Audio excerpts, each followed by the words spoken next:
আল্লাহ, কতদিন ধরে পানি খায় না রে। পানি খেতে দিতে হিট স্ট্রোক করছে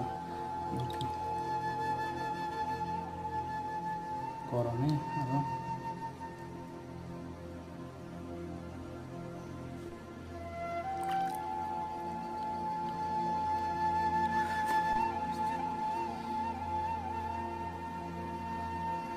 পা ভিজেলে নরম হইতে পারে এটা।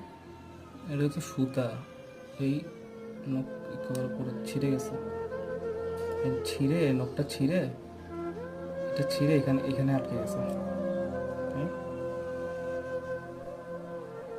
এই সুতাটা কেটে দিতে হবে, সুতা করতেছে না।